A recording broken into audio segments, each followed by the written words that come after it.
We're in college and we make do with what we have. So we're gonna make carrots. We're gonna make all the carrots because I like to have leftovers. But we'll be back here tomorrow, maybe making breakfast. Who knows? Chat's interacting, brother. Sorry? Chat is interacting. What college? I actually go to McGill in Montreal. I'm Canadian. I have my 2 roommates here. We're all from Montreal. Here I got some extra. So I'm gonna season this with a little bit of olive oil. And I want these to really get nice and caramelized. There's a lot of natural sugars in carrots, and I want to bring that out. And at the end, I'm gonna drizzle a tiny bit of honey at the end to bring out a little bit more of that sweetness. But for now, I'm going to season them with some nice kosher salt.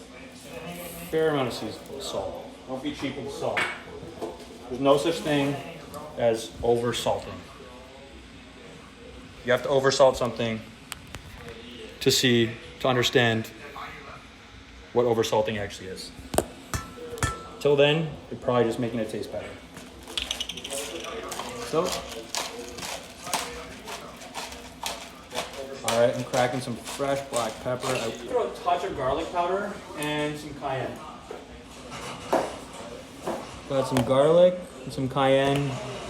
Not gonna chop up fresh garlic because, like I said, I'm lazy. In college, we're just doing a quick dinner.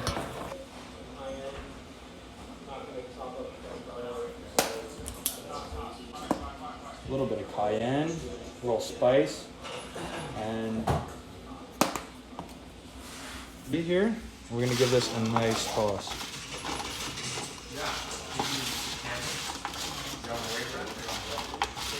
And these are some pretty beautiful carrots, actually. I was surprised at how good these were. I think I got these at Costco. So we're gonna make this ribeye, which if you were late, we're gonna make this ribeye in the cast iron pan. And we're gonna finish it with a little bit of butter basting with some rosemary and some garlic. And I got some water on the pot to boil, bring up to a boil, and I'm gonna make this corn. See you guys. So I got some rosemary I'm gonna throw in at the end of the cooking, 1 clove of garlic, and a good amount of butter. So I'm gonna leave the butter in the fridge because you want it to be cold butter, melt better and emulsify and get you that frothiness that you see on Instagram or on YouTube. And then you kind of just use it as a paintbrush and coat that steak at the end of its cooking. The steak is now it's feeling a lot less cold than when I first pulled it out of the fridge. So that's good. We really don't want to put a steak in the pan when it's really cold right out of the fridge. It's not going to be ideal. That's where you get those different colors when you have gray on the outside and like really pink red in the middle. It's like it's overcooked on the outside, undercooked or maybe perfectly cooked in the middle, but you have those different cooking temps which could be avoided. I mean, there's other ways you can cook a steak where you can completely avoid that. If you wanted to use the oven and do a reverse sear method, which is when you throw in the oven, let it cook to like pretty much all the way to the temperature you want it. I'd say like 118 Fahrenheit or 120. And then take it in the cast iron and do the method that I'm gonna do, but I'm gonna cook the whole way in the pan just because I don't feel like throwing it in the oven. And I have my oven at too high of a temperature for these carrots. So if I was at home where we have 2 ovens, I could play around more, but don't have that luxury right now. Split that in half. 2 should be plenty. 1 clove of garlic should be enough. Got the butter in the fridge. Start preheating this pan. Some canola oil. Or just coat the bottom. Decent amount of oil in this pan. It's gonna almost be like a shallow fry. I really want to make sure that obviously it doesn't stick to my pan completely. And this is also gonna help when I have to baste. When you want to baste that steak at the end, you're gonna push it up to the top and then let the fat and butter and everything drip to the bottom and flip it over. This corn's coming along nicely. perfect yellow. Long nicely. When you blanch vegetables, they tend to bring on a really vibrant color, like a beautiful color. So now I'm gonna season this steak.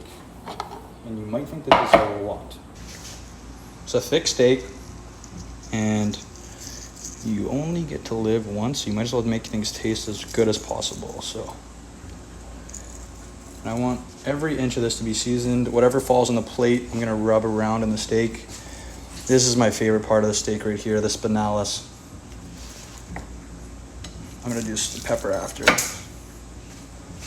And you see that moisture? I'm gonna try to get off as much as possible. I think my pan might be preheating a little bit too much. Turn it off for a second. Season this again. Season from high up, but not too high so you don't get a mess all over your counter. It's a good amount of salt.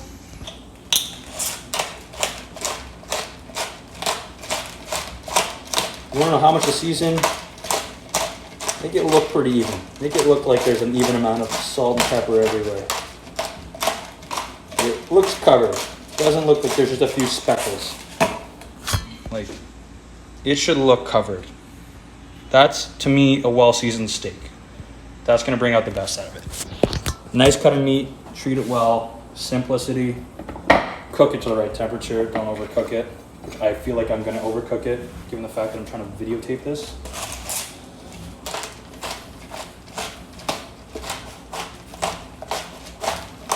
I'm gonna shut this corn off. I don't think that needs to go any longer. I'm gonna strain it, and then I'm gonna throw this steak in. I'm gonna throw that in the pot and let it sit off the heat with some butter. That's it. Some salt. Corn's going back in. Pot's off. The heat is off. I'm just gonna throw some butter in there. C'est tout. Some butter. Probably about a tablespoon of butter. I'm gonna actually take it completely off the heat.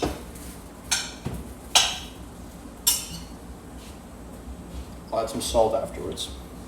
Well, you see it's smoking almost. You see those wisps of smoke? That's perfect.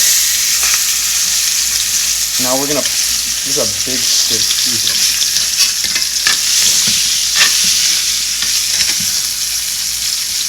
I like to push it down right at the beginning to make sure we're getting kind of even contact. The thing about this cast iron, I don't want this thing to touch the end as much as possible because cast iron retain heat so well and these walls will get so hot and you'll get like a burned exterior, and I really like the spinalis to be nicely cooked. It's okay if it's a little overcooked, but try not to be.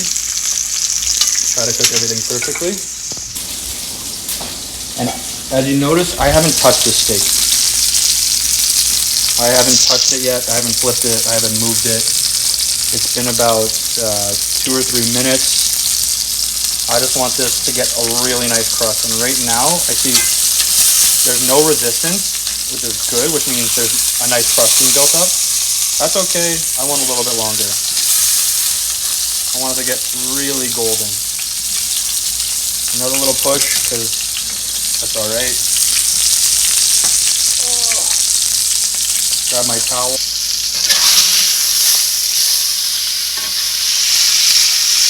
Look at that. That is ideal. We're also going to get another flip on the other side again, and then we're going to baste it, and then you let it sit, you push it down, make sure everyone's getting even contact, and then you let it cook. A couple of these spots in the back, those are the best. That's what I wanted. Get that nice browning. That's that Maillard reaction, which I learned about in class, but I could not tell you what the chemical compounds are. It's just how things, sugars, brown, and if you want to know more, go look at Kenji Lopez. He'll tell you the science behind it, because he's a genius.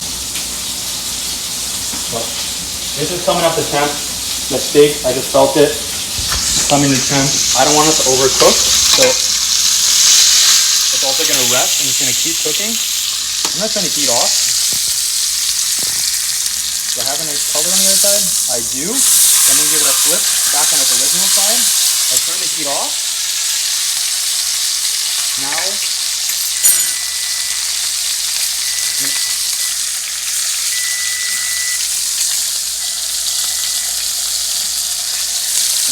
my butter in, my broth. I'm gonna smash my garlic underneath my hand, keep the peel on, in, rosemary, in. I'm gonna need 2 hands for this. So what I'm doing is I'm pushing the steak to the front, letting the juices drop to the bottom. So I'm tilting it towards me and I'm painting. And I'm taking this.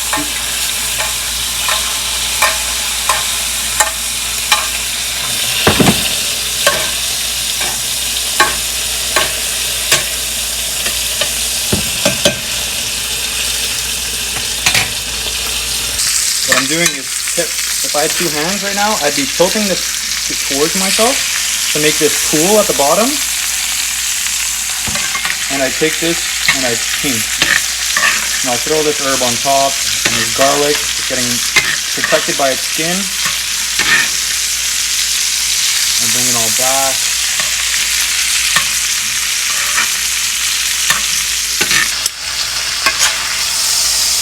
Take it out. Put it on a plate. Ideally a roasting rack would be best, but that's all right. I'm even gonna take this. I'm gonna pour some of these juices on top.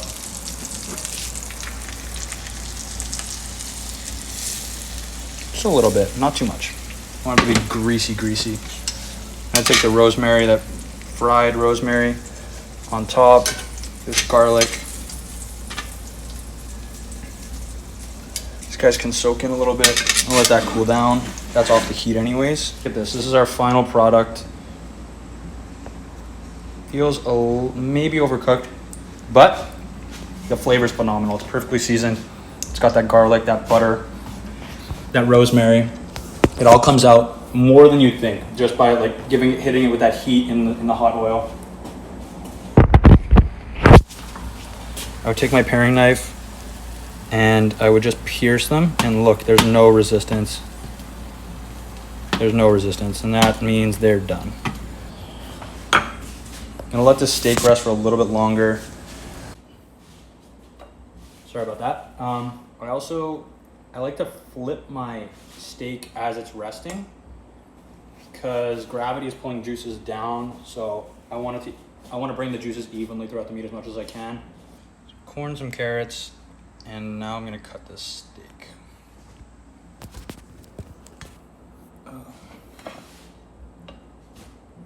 To do that, I'm gonna start. I'm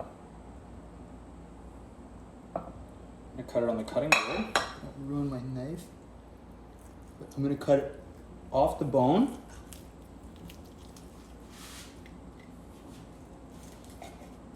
And if I was at home, this is for the dog. And now you see this little outer part? That's my favorite part. And I like to cut it separately. That's the spinalis. I like to keep that on its side. I know where to find it. That's the best part of the steak. And then for ribeye, it's a little bit harder to tell where the grain's going, but typically it's going this way, like lengthwise. So I'm gonna cut it across the grain. I'm gonna cut in kind of thick chunks.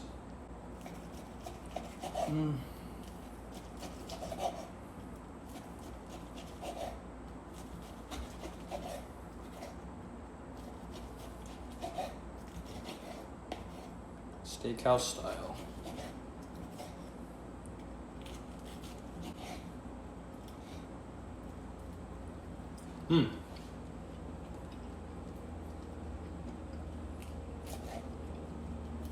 The crunch on this spinalis is just unreal.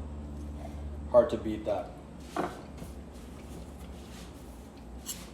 Give it all a little dunk in its resting juices, because we saved those.